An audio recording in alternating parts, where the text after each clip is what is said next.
구약에 여러 선지자들이 등장합니다. 구약을 떠올리시면서 혹시 떠오르는 선지자가 있으십니까? 구약의 역사서를 통해서 또 선지서들을 통해서 많은 선지자들이 등장하는데요. 그 중에 많은 위대한 선지자들이 있지만 그 중에 하나를 꼽는다면 바로 그 오늘 본문에서 등장하는 엘리야 선지자를 아주 위대한 선지자라고 우리가 이야기할 수 있습니다. 엘리야가 열왕기서를 통해서 보여준 수많은 이사와 기적, 그리고 그가 행한 그 놀라운 능력을 통해서 엘리야는 구약의 위대한 선지자로 칭송을 받습니다. 혹시나 엘리야가 베푼 기적들 중에 생각나시는 것이 있으십니까?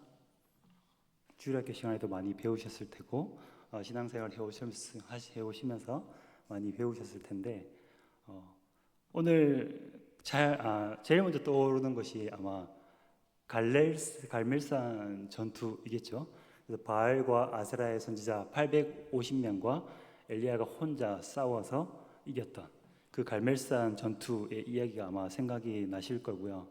그리고 오늘 본문 17장에서 나오는 아합 왕에게 선포했던 그 비가 내리지 않는 그 3년 혹은 3년 6개월 동안 그 이스라엘 땅에 비가 내리지 않는 기적을 행하였던 엘리야 선지자입니다. 그리고 아합을 피해서 한 과부의 집에서 죽은 과부를 다시 살리는 그런 기적도 엘리야가 행하였고요. 그리고 자기 제자 엘리사가 보는 앞에서 하늘로 승천한 그런 기적도 우리에게 보여주고 있습니다. 구약 성경에서 기록되어서 죽지 않고 하늘로 들림받은 사람이 2명입니다. 그래서 구약의 앞부분에 나오는 에녹, 그리고 오늘 본문에서 등장하는 엘리야가 이렇게 하나님의 크신 능력과 이적과 기적을 베푼 위대한 선지자로 우리가 엘리야를 기억하고 있습니다. 성경 신약과 구약을 통틀어서 엘리야에 대한 많은 평가가 있지만 그 중에 누가복음 9장에 보시면 변화산 사건에서 모세와 함께 엘리야가 등장해서 변화하신 부활의 모습을 띤 예수님과 함께 대화하는 그런 장면을 누가복음 기자는 우리에게 소개하고 있습니다. 예수님께서 용모가 변하셔서 기도하실 때 모세와 함께 엘리야가 대화하는 장면을 보이고 있는데요. 모세와 엘리야와 예수님이 마주하는 이 장면은 모세와 엘리야는 사실은 구약을 대표하는 인물이라고 생각할 수 있습니다. 구약을 율법과 선지자로 표현할 수 있는데요. 율법에 대해서는 모세가, 그리고 선지자에 대해서는 엘리야가 그 대표성을 가지고 예수님과 함께 대화하는 그런 모습을 누가가 우리에게 기록하고 있습니다. 그러므로 엘리야는 공히 구약을 대표하는 선지자라고 우리가 이해할 수 있습니다. 이렇게 우리에게 위대한 선지자로 알려져 있는 이 엘리야가 당시 활동했던 시대는 아합의 시대입니다. 위대한 선지자로 평가받고 있던 엘리야가 활동했던 시기는 북이스라엘의 아합 왕의 시대인데요.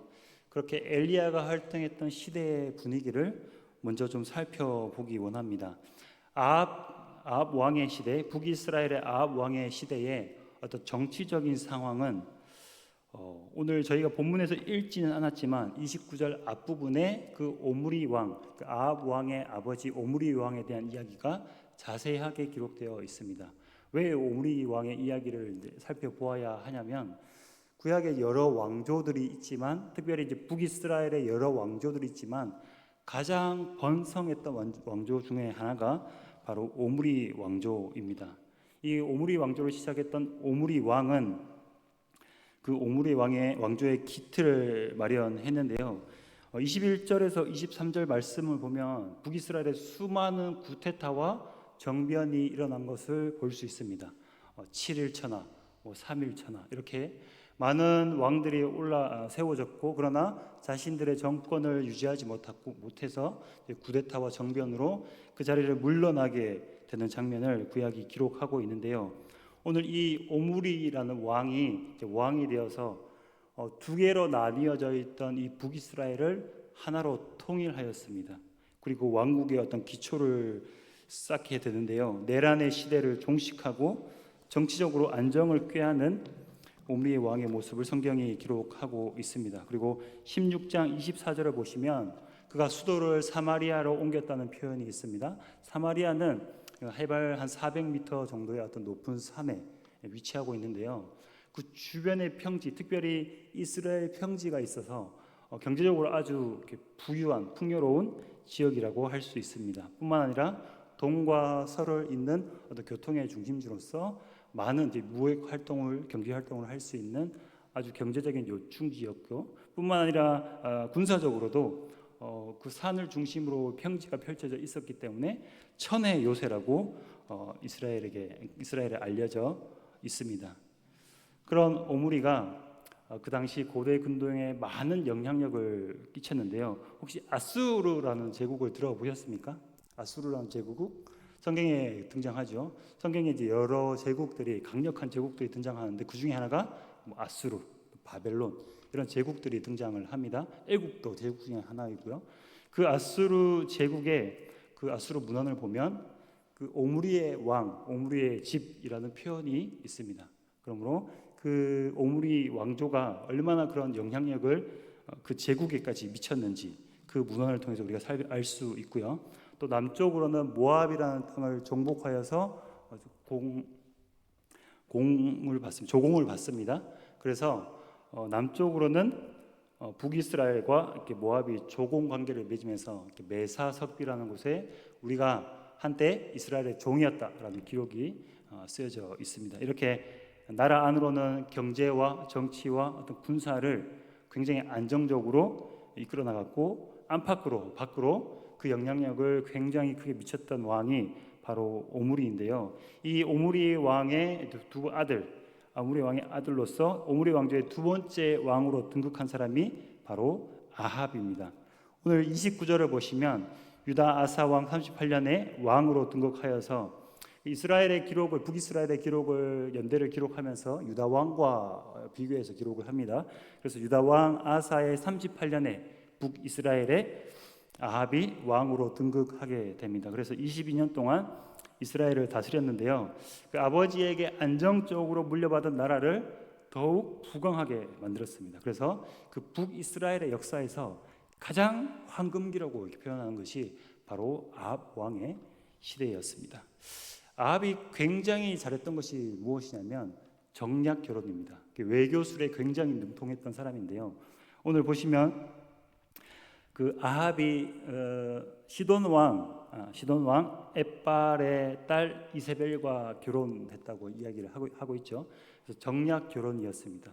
왜 시돈 왕 아합 이세벨과 결혼을 했냐면 북쪽으로 시돈과 협약을 맺어서 그 시돈은 지중해를 중심으로 하는 무역에 있어서 가장 영향력이 있는 나라였습니다. 그래서 그 시돈과 함께 정략적으로 결혼을 함으로써 그 무역에 참여할 수 있었고요.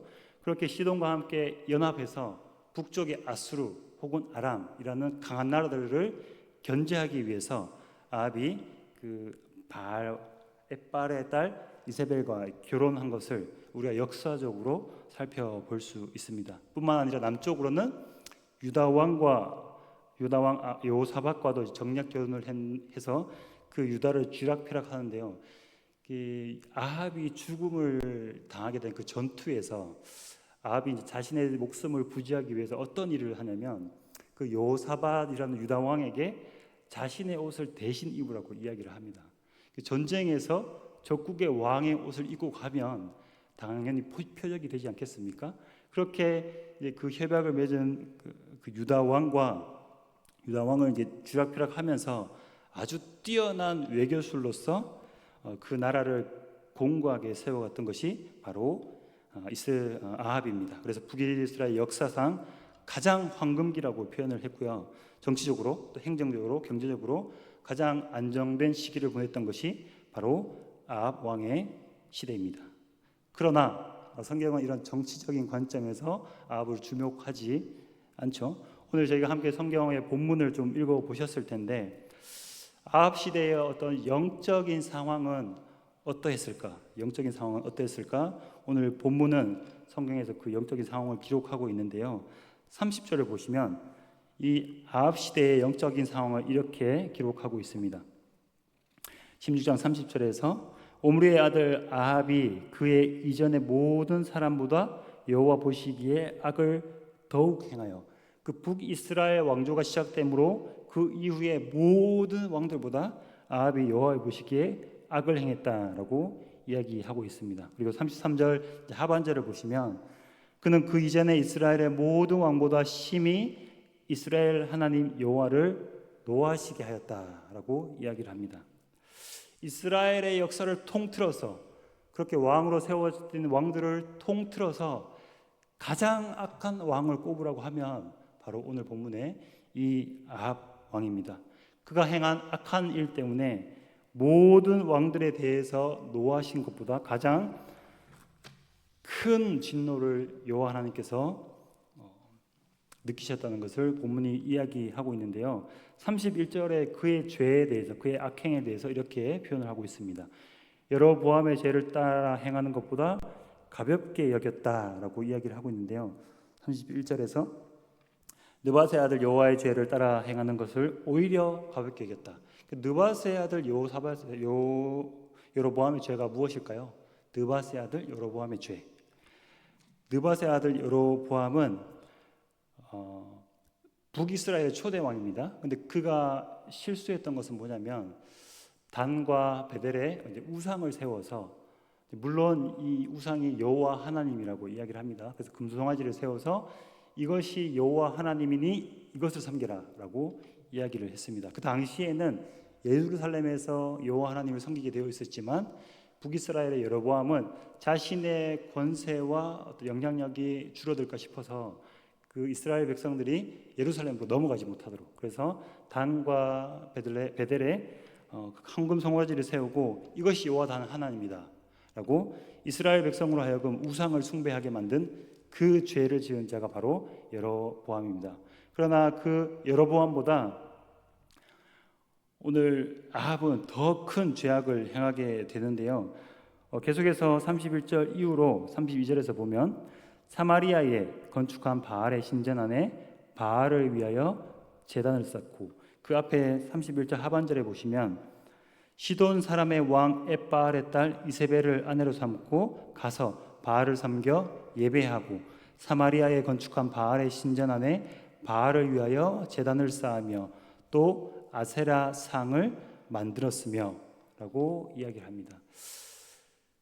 아합이 자기의 나라를 공고하게 하기 위해서 정략 결혼을 하면서 이세벨과 결혼한 것도 문제이지만 그 이세벨이 생겼던 그 바알신과 아세라신을 그 북이스라엘로 끌고 와서 그 사마리아의 신전을 쌓고 예배하고, 심지어는 그 나라의 모든 사람들이 바알을 섬기도록 그 나라의 주신을 바알로 섬기도록 하는 그런 악행을 행한 것을 볼 수 있습니다. 열왕기상 18장 19절 말씀을 좀 보여주시면요. 열왕기상 18장 19절 말씀에서 그런즉 사람을 보내온 이스라엘과 이세벨의 상에서 먹는 바알의 선지자 450명과 아세라의 선지자 400명을 갈멜산으로 모아 내게로 나아오게 하소서라고 이야기합니다.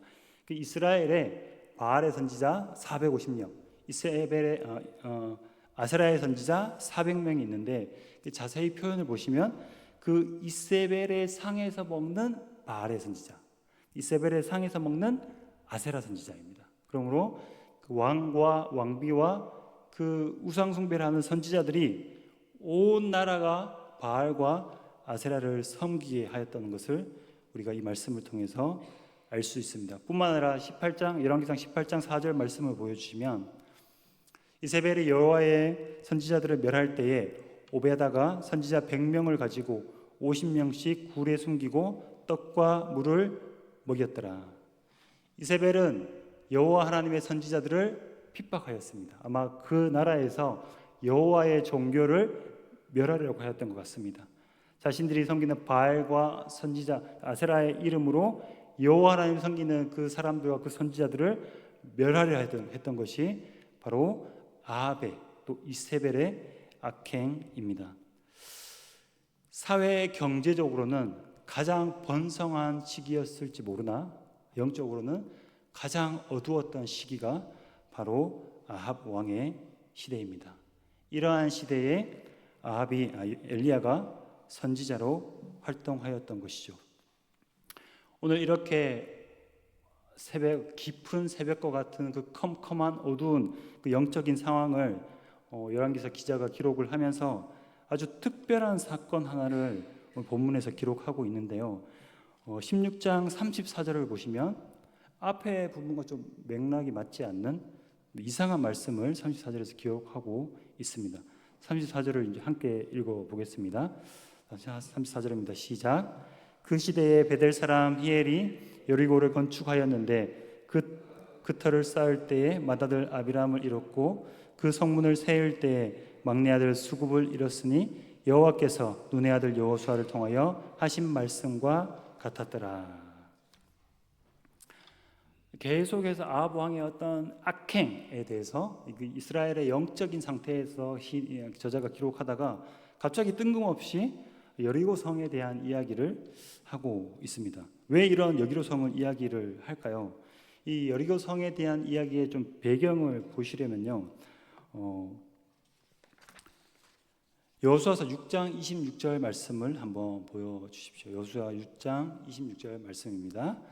제가 읽어드리겠습니다. 여호수아가 그때 맹세하게 하여 이르되 누구든지 일어나서 이 여리고 성을 건축하는 자는 여호와 앞에서 저주를 받을 것이라. 그 기초를 쌓을 때에 그의 맏아들을 잃을 것이요 그 문을 세울 때에 그의 막내 아들을 잃으리라 하였더라. 뜬금없이 이스라엘의 영적인 피폐함과 그 참혹함을 저자가 기록하다가 갑자기 여리고 성을 지을 때 그 두 아들, 히엘이라는 사람의 두 아들이 죽은 이야기를 기록하고 있는데요. 그 이야기의 배경은 여호수아 6장 26절의 이 말씀입니다. 이 말씀은 이스라엘 백성들이 출애굽을 하고 여리고를 정복할 때 우리가 다 아는 이야기처럼 여리고 성을 돌고 여리고 성을 무너뜨리면서 그 성을 함락시켰는데요. 함락시킨 후에 여호수아가 그 성을 향해서 저주를 하는 것입니다. 이 성을 다시 세우는 자에게는 하나님의 진노가 있을 것이다. 하나님의 저주가 있을 것이다. 그래서 그 기초를 쌓을 때 맏아들이 죽을 것이고 그 문을 세울 때 막내 아들이 죽을 것이다 라고 말씀하는 것이죠. 오늘 34절 말씀을 보십시오. 여리고 성을 터를 쌓을 때 맏아들 아비람을 잃었고 성문을 세울 때 막내 아들 수굽을 잃었다고 오늘 성경이 기록하고 있습니다. 단순한 사건이 아니라 약 500여 년의 시간을 거슬러 올라가서 하나님께서 눈의 아들 여호수아를 통해서 맹세하신 그 맹세가 그 하나님의 말씀이 그 500년의 시간이라는 긴 간극을 뛰어넘어서 오늘 성취되고 있는 것을 오늘 기자가 우리에게 이야기하고 있는 것입니다. 이스라엘의 영적으로 가장 어두웠던 그 시대에 그 아합의 시기에 이스라엘 백성들에게는 하나님의 율법과 하나님의 말씀 그 약속이 잊혀져 가고 있었는지는 모르겠습니다. 그리고 하나님의 그 말씀이 그 능력과 그 생명력을 잃어가고 있었는지도 모르겠습니다. 보여지는 상황은 하나님을 섬기는 자들이 핍박을 당하고 또 바알과 아세라를 섬기는 그 선지자들의 그 기세가 대단했던 그 시대에 과연 하나님의 말씀이 오늘날도 성취되는가? 과연 오늘날 하나님의 그 말씀이 우리의 삶 가운데 성취되는가? 라는 의문을 우리가 가질 때 오늘 하나님의 그 말씀이 성취되는 것을 기자가 보여주고 있는 것입니다. 하나님은 그 시대에 여전히 살아계시고 여전히 일하시고 여전히 자기 백성을 향한 말씀과 그 약속을 성취해 가는 분이라는 것을 오늘 기자가 우리에게 이야기하고 있는 것이죠. 오늘 살아가는 여러분들은 어떻습니까? 우리가 살아가는 이 시대는 어떻습니까? 영적으로 아주 충만한 시대입니까? 아니면 혹여나 이런 생각을 한번 해보시지는 않으셨습니까? 오늘날도 하나님의 말씀이 살아계신가? 오늘날도 하나님의 말씀이 과연 생명력이 있으신가? 오늘날도 나를 둘러싼 나와 관련된 이 상황 속에서 여전히 하나님의 약속은 이루어지는가? 이런 생각을 한 번쯤 해보시지 않으셨어요? 제가 아주 어려운 일을 겪었을 때, 제가 제 힘으로 제 스스로는 이 일을 도저히 해결할 수 없을 거라는 어떤 확신이 들었을 때 제 마음에도 이런 생각들이 좀 찾아오더라고요.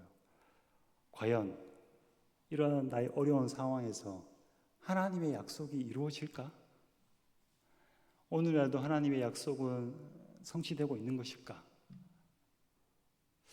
오늘 살아가는 우리에게도 이러한 질문들은 우리의 마음속에, 우리의 생각 속에 있을 것입니다. 되어지는 상황들, 또 우리가 참 영적으로 어두운 시대를 살아가고 있는 오늘의 현실에서 그 바알과 아세레가 득세하고 세상이 자기의 권세를 가지고 하나님의 백성들, 하나님의 자녀들을 억압하고 핍박하는 그 시대에도, 그럼에도 불구하고 여전히 하나님의 말씀은 살아계셔서 하나님의 능력을 나타내는 것을 오늘 우리가 이 본문을 통해서 볼 수 있습니다.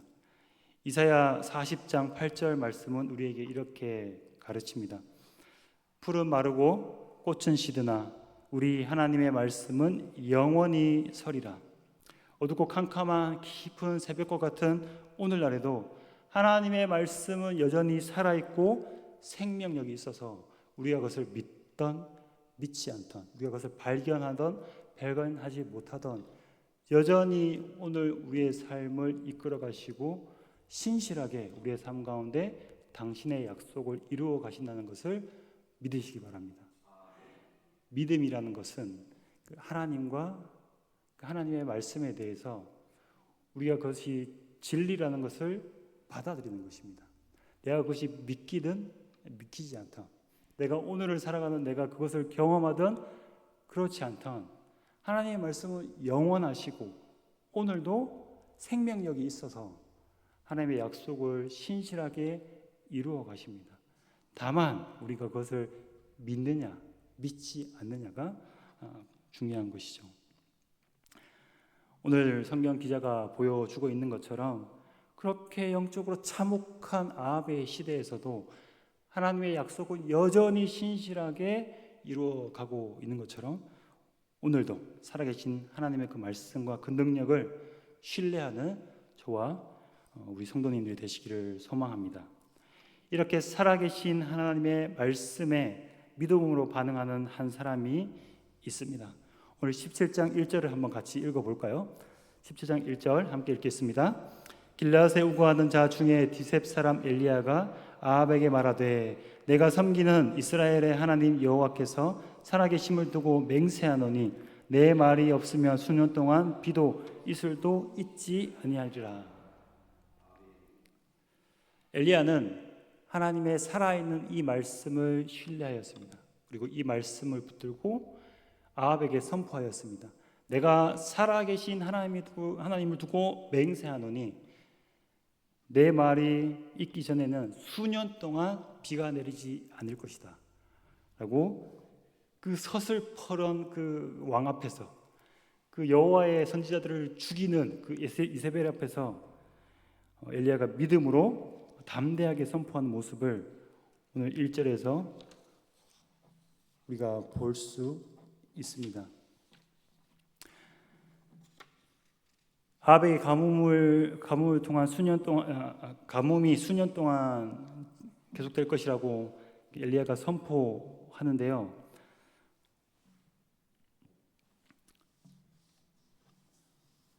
자, 왜 가뭄을 선포했을까요? 왜 가뭄을 선포했을까요? 엘리야가 가뭄을 선포했던 이유가 무엇일까요? 여러 가지 이제 재앙이 있을 수 있는데 굳이 왜 비가 내리지 않을 것이다라고 이야기했을까요? 두 가지 이유가 있는데요. 바알이 비의 신이기 때문에 그렇습니다. 그래서 비가 내리지 않는다는 것은 바알이 힘을 잃는 거죠. 그 당시에 바알이 살아있는 신으로 이스라엘 백성들이 섬기고 있었을 텐데 바알의 그 능력을 제한시킴으로써 정말 살아계신 분이 하나님이다라는 것을 엘리야가 선포하는 거죠. 또 한 가지는 구약에 보시면 신명기에서 하나님의 그 언약이 선포되면서 이 언약을 지키지 않는 자들에게 주어지는 징계가 하늘로부터 비가 내리지 않는 것입니다. 하늘로부터 비가 내리지 않고 이슬이 내리지 않는 것이 하나님의 언약을 배신한 자들에게 주어지는 저주인데요. 그 저주를 따라 아합이 이 선포를 하고 있는 것입니다. 정말 살아계신 분이 여호와 하나님이라는 것, 그리고 오늘도 그 하나님의 말씀이 신실하게 응답되고 있다는 것을 엘리야가 보여주시기 위해서 오늘 비가 내리지 않는다는 이 말씀을 선포하였는데요. 결과가 어떻게 됐죠? 저희는 이후의 이야기들을 알고 있습니다. 3년 6개월 동안 실제로 비가 내리지 않았습니다. 엘리야가 이런 역사를 우리에게 보여주었는데 이 3년 6개월 동안이나 비가 그치게 한 것은 엘리야가 위대한 선지자 때문입니다. 맞습니까? 엘리야가 구약의 가장 위대한 선지자 중에 하나이기 때문에, 하나님으로부터 큰 능력을 입은 사람이기 때문에 이런 역사를 나타내었다라고 할 수 있습니까? 맞습니까? 맞나요? 제가 이제 여쭤본 이유는 아니기 때문에 이제 여쭤본 거겠죠. 자, 야고보서 5장 17절 말씀은 엘리야를 우리에게 이렇게 소개합니다. 함께 읽어보겠습니다. 시작. 엘리야는 우리와 성정이 같은 사람이로되 저가 비가 오지 않기를 간절히 기도한즉 3년 6개월 동안 땅에 비가 오지 다시 기도한즉 하늘이 비를 주고 땅이 열매를 내었느니라.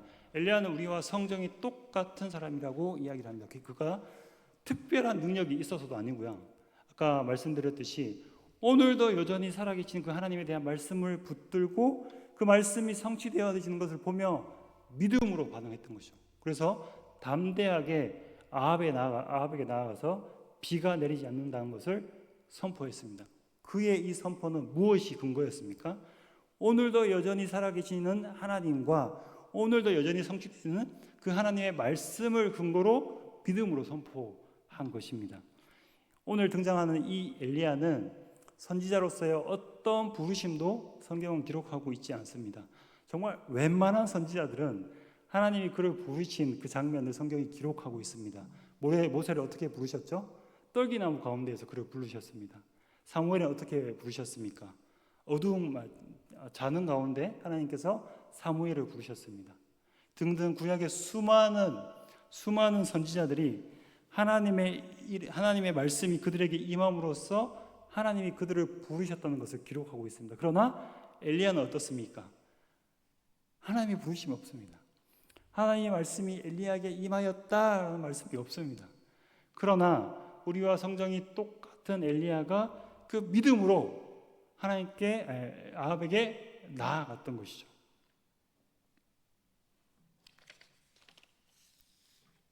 또한 17장 1절에 보시면 이 엘리야를 이렇게 설명하고 있는데요.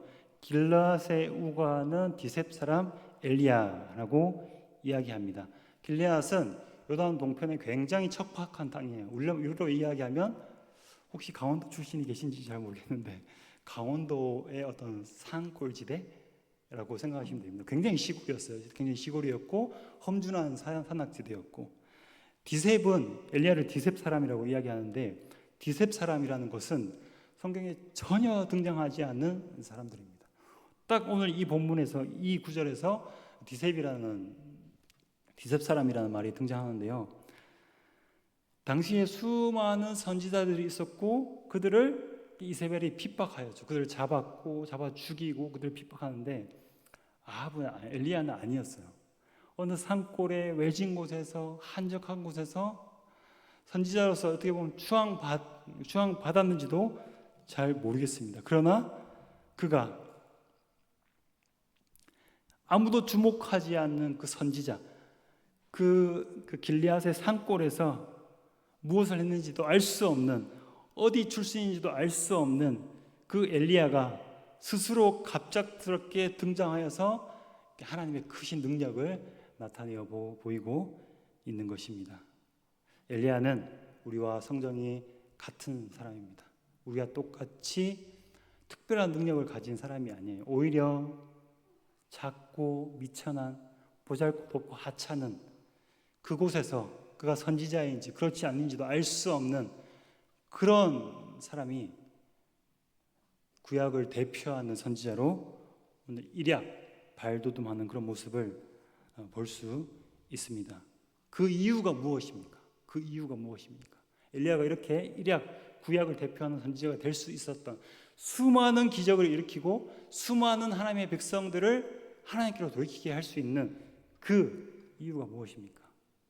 단지 하나님의 말씀에 대한 신뢰와 오늘도 여전히 하나님의 말씀이 살아서 우리의 삶 가운데 역사하실 것이라는 그 믿음, 그 믿음으로 엘리야는 구약의 가장 위대한 선지자가 될 수 있었습니다. 우리에게 필요한 것은 무엇입니까? 오늘도 엘리야와 같이 우리가 하나님의 그 살아계신 말씀을 경험하고 하나님의 살아계신 그 말씀의 능력을 체험하기 위해서 우리에게 필요한 것은 무엇입니까?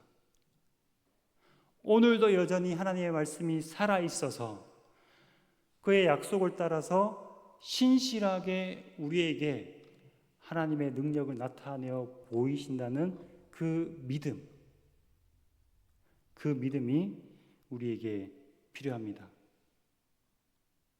여러분들 오늘도 하나님의 살아계신 그 말씀의 능력을 경험하고 싶으십니까? 그러면 하나님의 그 말씀에 대한 믿음, 그 신뢰를 가지셔야 합니다. 우리가 믿어지든 또 우리의 삶 가운데 나타나든 그렇지 않든 하나님과 그 하나님의 말씀은 영원하다는 것, 그리고 그 말씀이 진리라는 것, 또한 그 말씀이 오늘도 살아서 우리의 삶 가운데 신실하게 하나님의 능력을 나타내고 있다는 것, 그것을 믿는 믿음으로 오늘을 살아가는 저와 우리 사랑하는 성도님이 되시기를 간절히 소망합니다. 사랑이 많으신 주님 감사합니다. 주님, 우리의 믿음은 연약합니다. 우리의 주변에서 하나님의 그 신실하신 말씀의 그 약속이 때로는 나타나지 않는 것 같고, 하나님의 말씀의 능력이 사라진 것 같고, 그리고 과거의 성경에만 나타나 있는 그런 하나님의 어떤 능력과 역사로 우리가 그 말씀을 믿는다면 이 시간 우리의 마음을, 우리의 믿음을 돌이키고 회개하며 신실하게 하나님의 그 말씀을 믿는 우리가 될 수 있도록 주님 도와주시옵소서. 오늘도 여전히 살아서 역사하시는 하나님의 말씀에 신실하게 반응하며 믿음의 삶을 살아갈 수 있는 저희가 되게 하여 주시옵소서.